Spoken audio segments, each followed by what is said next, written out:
जय माता दी दोस्तों, जय श्री हरि। स्वागत है आपका हमारे YouTube चैनल अभव्या वर्ल्ड में। दोस्तों, आज की इस वीडियो में हम श्री दुर्गा कवच, अर्गला स्तोत्र और कीलक स्तोत्र के पाठ का श्रवण करेंगे।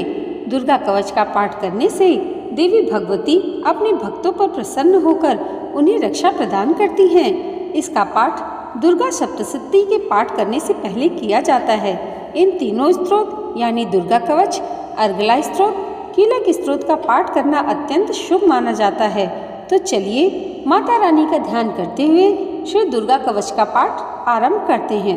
मार्कंडेय जी ने कहा, पितामह, जो इस संसार में परम गोपनीय तथा सभी मनुष्यों की सब प्रकार से रक्षा करने वाला है और जो अब तक आपने किसी से कहा भी न हो, ऐसा कोई साधन मुझे बताइए। ब्रह्मा जी बोले, ब्राह्मणे, ऐसा साधन तो एक देवी जी का कवच ही है, जो गोपनीय से भी परम गोपनीय, पवित्र तथा संपूर्ण प्राणियों का उद्धार करने वाला है। महामुने, उसे श्रवण करो। देवी जी 9 मूर्तियों वाली हैं, जिन्हें 9 दुर्गा कहते हैं। उनके पृथक पृथक नाम बतलाए गए हैं। प्रथम नाम शैलपुत्री है, दूसरी मूर्ति का नाम ब्रह्मचारिणी है, तीसरा स्वरूप चंद्रघंटा के नाम से प्रसिद्ध है, चौथी मूर्ति को कुष्मांडा कहते हैं, 5वीं दुर्गा का नाम स्कंद माता है, देवी के छठे रूप को कात्यायनी कहते हैं, 7वीं काल के भी काल होने के कारण कालरात्रि हैं, 8वीं अत्यंत गौर स्वरूप होने के कारण महागौरी हैं, 9वीं सब प्रकार की सिद्धियां देने वाली सिद्धिदात्री हैं। ये सब नाम सर्वज्ञ महात्मा वेद भगवान के द्वारा ही प्रतिपादित हुए हैं। जो मनुष्य अग्नि में जल रहा हो, रणभूमि में शत्रुओं से घिर गया हो, विषम संकट में फंस गया हो तथा इस प्रकार भय से आतुर होकर जो भगवती की शरण में प्राप्त हुए हों, उनका कभी अमंगल नहीं होता। युद्ध के समय में संकट में पड़ने पर भी उनके ऊपर कोई विपत्ति नहीं आती। उन्हें शोक, दुख, भय कुछ भी प्राप्त नहीं होता। जिन्होंने भक्तिपूर्वक देवी का स्मरण किया है, उनका निश्चय ही अभ्युदय होता है। देवेश्वरी, जो तुम्हारा चिंतन करते हैं, उनकी तुम निसंदेह रक्षा करती हो। चामुंडा देवी प्रेत पर आरूढ़ होती हैं, वाराही भैंसे पर सवारी करती हैं, इंद्री का वाहन ऐरावत है, वैष्णवी देवी गरुड़ पर ही आसन जमाती हैं, माहेश्वरी वृषभ पर आरूढ़ होती हैं, कौमारी का वाहन मयूर है, भगवान विष्णु की प्रियतमा लक्ष्मी देवी कमल के आसन पर विराजमान है और हाथों में कमल धारण किए हुए हैं। वृषभ पर आरूढ़ ईश्वरी देवी ने श्वेत रूप धारण कर रखा है। ब्राह्मी देवी हंस पर बैठी हुई हैं और सब प्रकार के आभूषणों से विभूषित हैं। इस प्रकार ये सभी माताएं सब प्रकार की योग शक्तियों से संपन्न हैं। इनके सिवा और भी बहुत सी देवियां हैं, जो अनेक प्रकार के आभूषणों की शोभा से युक्त तथा नाना प्रकार के रत्नों से सुशोभित हैं। ये संपूर्ण देवियां क्रोध से भरी हुई हैं और भक्तों की रक्षा के लिए रथ पर बैठी हुई दिखाई देती हैं। ये शंख, चक्र, गदा, शक्ति, हल और मूसल, खेटक और तोमर, परशुपाश, कुंत्र और त्रिशूल एवं उत्तम सारंग, धनुष आदि अस्त्र शस्त्र अपने हाथों में धारण करती हैं। दैत्यों के शरीर का नाश करना, भक्तों को अभय दान देना तथा देवताओं का कल्याण करना, यही उनके शास्त्र धारण का उद्देश्य है।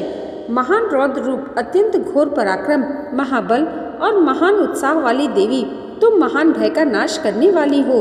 तुम्हें नमस्कार है। तुम्हारी ओर देख सकना भी कठिन है। शत्रुओं का भय बढ़ाने वाली जगदम्बिके, मेरी रक्षा करो। पूर्व दिशा में इंद्र शक्ति मेरी रक्षा करें, अग्नि में अग्नि शक्ति मेरी रक्षा करें, दक्षिण दिशा में वाराही तथा नैऋत्य कोण में खंगधारिणी मेरी रक्षा करें, पश्चिम दिशा में वारुणी और वायव्य कोण में मृग पर सवारी करने वाली देवी मेरी रक्षा करें, उत्तर में कौमारी और ईशान कोण में शूलधारिणी रक्षा करें। ब्राह्मणी, तुम ऊपर की ओर से मेरी रक्षा करो और वैष्णवी देवी नीचे की ओर से मेरी रक्षा करो। इस प्रकार शव को अपना वाहन बनाने वाली चामुंडा देवी 10 दिशाओं में मेरी रक्षा करें। जया आगे से और विजया पीछे की ओर मेरी रक्षा करें। वाम भाग में अजित और दक्षिण भाग में अपराजिता रक्षा करें। उद्योतिनी शिखा की रक्षा करें। उमा मेरे मस्तक पर विराजमान होकर रक्षा करें। ललाट में मालाधारी रक्षा करें और यशस्विनी मेरे भवों का संरक्षण करें। भवों के मध्य भाग में त्रिनेत्रा और नाथुनों की यमघंटा देवी रक्षा करें। दोनों नेत्रों के मध्य भाग में शंखिनी और कानों में द्वारवासिनी रक्षा करें। कालिका देवी कपोलों की तथा भगवती सांकरी कानों के मूल की रक्षा करें। नासिका में सुगंधा और ऊपर के होठों की चर्चिका देवी रक्षा करें। नीचे के होठों की अमृतकला तथा जीवा की सरस्वती रक्षा करें। कौमारी दांतों की और चंडिका कंठ प्रदेश की रक्षा करें। चित्र घंटा गले की घंटी की और महामाया तालु में रहकर रक्षा करे। कामाक्षी ठोड़ी की और सर्वमंगला मेरी वाणी की रक्षा करे। भद्रकाली ग्रीवा में और धनुर्धरी मेरुदंड में रहकर रक्षा करे। कंठ के बाहरी भाग में नीलग्रीवा और कंठ की नली में नलकुबरी रक्षा करें। दोनों कंधों की खंगिनी और मेरे दोनों भुजाओं की वज्रधारिणी रक्षा करें। दोनों हाथों में दंडिनी और अंगुलियों में अंबिका रक्षा करें। शूलेश्वरी नखों की रक्षा करें। कुलेश्वरी कुक्ष की रक्षा करें। महादेवी दोनों अस्त्रों की और शोक विनाशिनी देवी मन की रक्षा करें। ललिता देवी हृदय की और शूलधारिणी उदार में रहकर रक्षा करें। नाभि में कामिनी और गुहा भाग में गुहेश्वरी रक्षा करें। पूतना और कामिका लिंग की और महिषवाहिनी गुदा की रक्षा करें। भगवती कटी भाग में और विंध्यवासिनी घुटनों की रक्षा करें। संपूर्ण कामनाओं को देने वाली महाबला देवी दोनों पिंडलियों की रक्षा करें। नारसिंही दोनों घुटियों की और तेजसी देवी दोनों चरणों के पृष्ठ भाग की रक्षा करें। श्री देवी पैरों की अंगुलियों में और तलवासिनी पैरों के तलुओं में रहकर रक्षा करें। अपनी दाढ़ों के कारण भयंकर दिखने वाली दृष्टा कराली देवी नखों की और उधर केसनी देवी केशों की रक्षा करें। रोमावलियों के छिद्रों में कौबारी और त्वचा की वागेश्वरी देवी रक्षा करें। पार्वती देवी रक्त, मज्जा, वसा, मांस, हड्डी और मेद की रक्षा करें। आंतों की कालरात्रि और पित्त की मुकुटेश्वरी रक्षा करें। मूलाधार आदि कमल कोशों में पद्मावती देवी और कफ में चूड़ामणि देवी स्थित होकर रक्षा करें। नाक के तेज की ज्वालामुखी रक्षा करें, जिसका किसी भी अस्त्र से भेदन नहीं हो सकता। वह अभेद्य देवी शरीर के समस्त संधियों में रहकर रक्षा करें। ब्राह्मणी आप मेरे वीर की रक्षा करें। छत्रेश्वरी छाया की तथा धर्मधारिणी देवी मेरे अहंकार, मन और बुद्धि की रक्षा करें। हाथ में वज्र धारण करने वाली वज्रहस्ता देवी मेरे प्राण, अपान, व्यान, उदान और समान वायु की रक्षा करें। कल्याण से शोभित होने वाले भगवती कल्याण शोभना मेरी रक्षा करें। रस, रूप, गंध, शब्द और स्पर्श इन विषयों का अनुभव करते समय योगिनी देवी रक्षा करें तथा सत्वगुण, रजगुण और तमोगुण की रक्षा सदा नारायणी देवी करें। वाराही आयु की रक्षा करें। वैष्णवी धर्म की रक्षा करें और चक्रणी देवी यश, कीर्ति, लक्ष्मी, धन तथा विद्या की रक्षा करें। इंद्राणी आप मेरे गोत्र की रक्षा करें। चंडिके तुम मेरे पशुओं की रक्षा करो। महालक्ष्मी पुत्रों की रक्षा करें और भैरवी भार्या की रक्षा करें। मेरे पथ की सुपथा तथा मार्ग की क्षेम करी रक्षा करें। राजा के दरबार में महालक्ष्मी रक्षा करें तथा सब और व्याप्त रहने वाली विजया देवी संपूर्ण भयों से रक्षा करें। देवी जो स्थान कवच में नहीं कहा गया है अतएव रक्षा से रहित है, वह सब तुम्हारे द्वारा सुरक्षित हो, क्योंकि तुम विजयशालिनी और पापनाशिनी हो। यदि अपने शरीर का भला चाहे तो मनुष्य बिना कवच के कहीं एक पग भी ना जाए। कवच का पाठ करके ही यात्रा करे। कवच के द्वारा सब ओर से सुरक्षित मनुष्य जहाँ जहाँ भी जाता है वहाँ वहाँ उसे धन का लाभ तथा संपूर्ण कामनाओं की सिद्धिदायक विजय प्राप्त होती है। वह जिस जिस अभिष्ट वस्तु का चिंतन करता है उसको निश्चय ही प्राप्त कर लेता है। वह पुरुष इस पृथ्वी पर तुलना रहित महान ऐश्वर्य का भागी होता है। कवच से सुरक्षित मनुष्य निर्भय हो जाता है। युद्ध में उसकी पराजय नहीं होती तथा वह तीनों लोकों में पूजनीय होता है। देवी का यह कवच देवताओं के लिए भी दुर्लभ है। जो प्रतिदिन नियम पूर्वक तीनों संध्याओं के समय श्रद्धा के साथ इसका पाठ करता है उसे दैवी कला प्राप्त होती है तथा वह तीनों लोकों में कहीं भी पराजित नहीं होता। इतना ही नहीं, वह अमृत्यु से रहित हो 100 से अधिक वर्षों तक जीवित रहता है। मकरी, चेचक और कोढ़ आदि उसकी संपूर्ण व्याधियां नष्ट हो जाती हैं। कनेर, भांग, अफीम, धतूरे आदि के स्थावर विष, सांप और भिक्षु आदि के काटने से चढ़ा हुआ जंगम विष तथा अहिफेन और तेल के संयोग आदि से बनने वाला कृत्रिम विष, ये सभी प्रकार के विष दूर हो जाते हैं। उनका कोई भी असर नहीं होता। इस पृथ्वी पर मारण, मोहनादि आदि जितने अभिचारिक प्रयोग होते हैं तथा इस प्रकार के जितने मंत्र यंत्र होते हैं वे सब इस कवच को हृदय में धारण कर लेने पर उस मनुष्य को देखते ही नष्ट हो जाते हैं।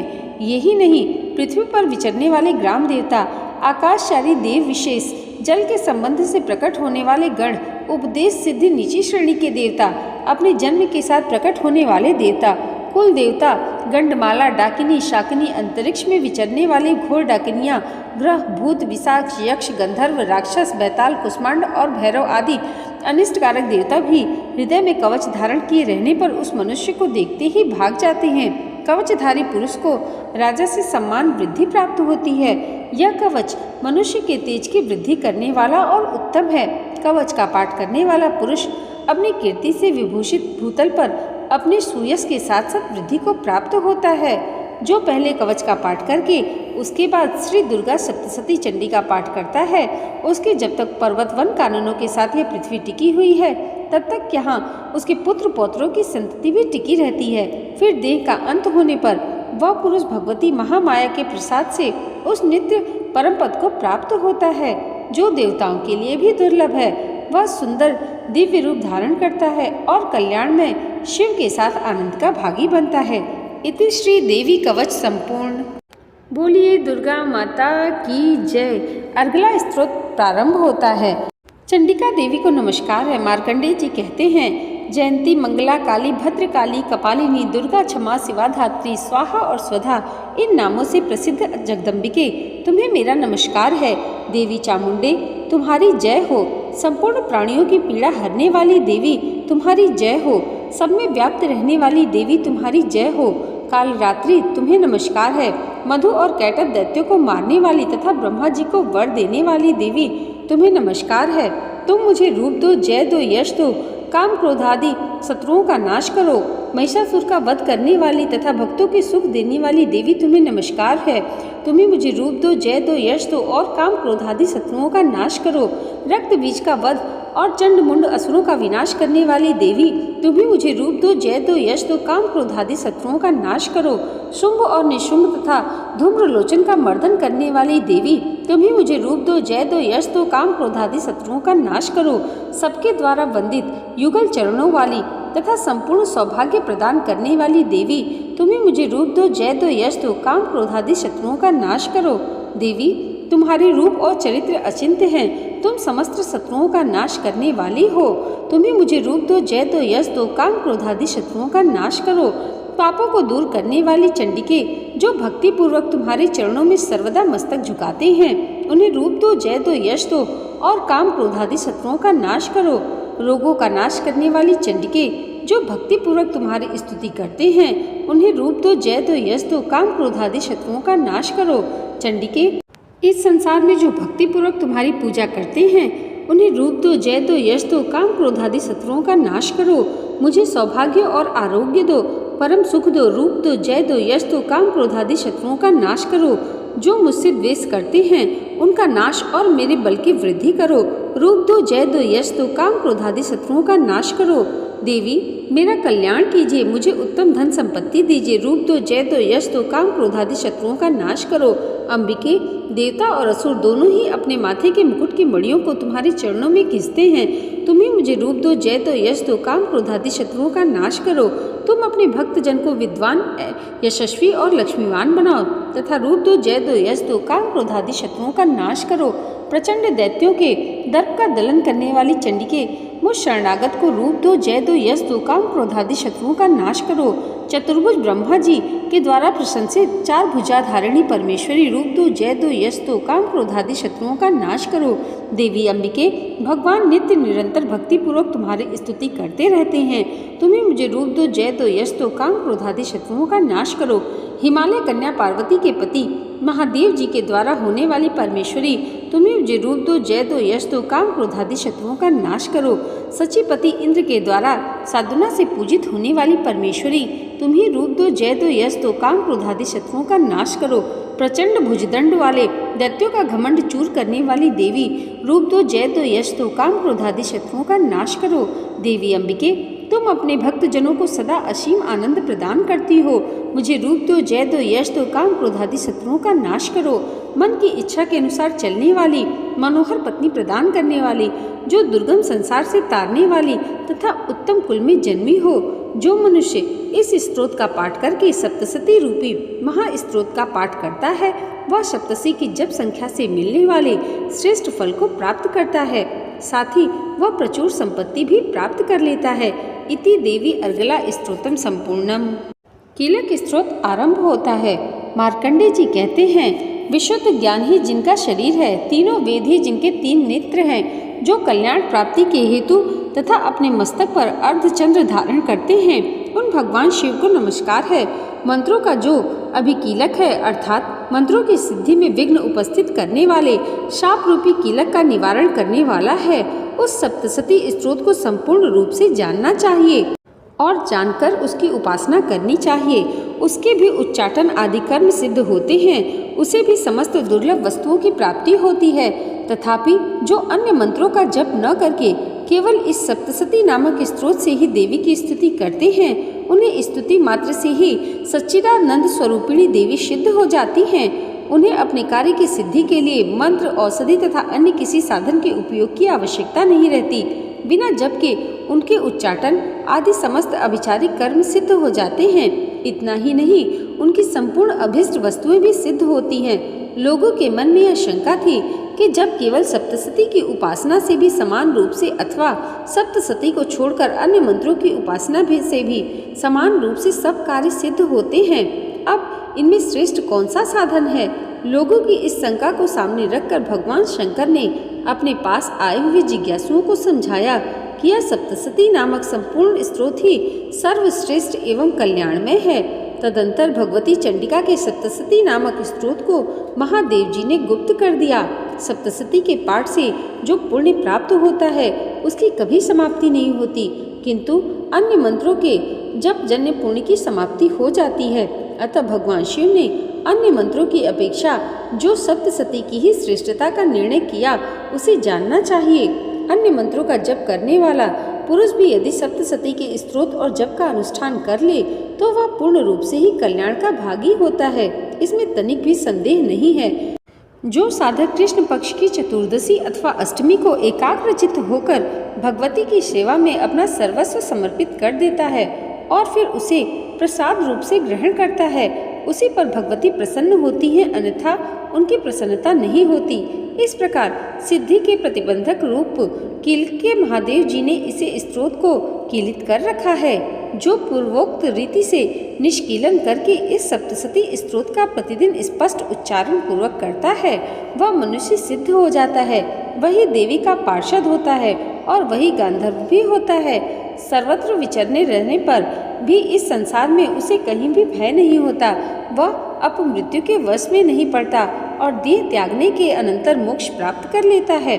अतः कीलन को जानकर उसका परिहार करके ही सप्तसती का पाठ आरंभ करें। जो ऐसा नहीं करता उसका नाश होता है। इसलिए कीलक और निष्कीलन का ज्ञान प्राप्त करने पर ही यह स्त्रोत निर्दोष होता है और विद्वान पुरुष इस निर्दोष स्त्रोत का ही पाठ आरंभ करते हैं। स्त्रियों में जो कुछ भी सौभाग्य आदि दृष्टिगोचर होता है वह सब देवी के प्रसाद का फल है। अतः इस कल्याण में स्त्रोत का सदा जप करते रहना चाहिए। इस स्त्रोत का मंद स्वर से पाठ करने पर थोड़ा फल मिलता है, उच्च स्वर से अधिक फल मिलता है।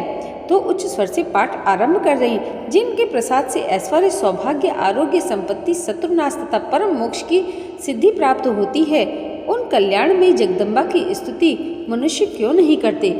इति श्री देवी कीलक स्तोत्रम संपूर्णम। दोस्तों, यहाँ पर श्री दुर्गा कवच, अर्गला स्तोत्र और कीलक स्तोत्र का पाठ संपन्न हुआ। आज की ये वीडियो अगर आपको अच्छी लगी हो तो कमेंट बॉक्स में जय माता दी जरूर लिखिएगा और इसे लाइक और हमारे चैनल पर पहली बार आए हैं तो सब्सक्राइब करना मत भूलिएगा। माँ जगदम्बे की कृपा आप सबके जीवन पर सदैव वैसे ही बनी रहे, इसी मंगल कामना के साथ मिलते हैं अगले वीडियो में। तब तक के लिए जय माता दी, जय श्री हरि।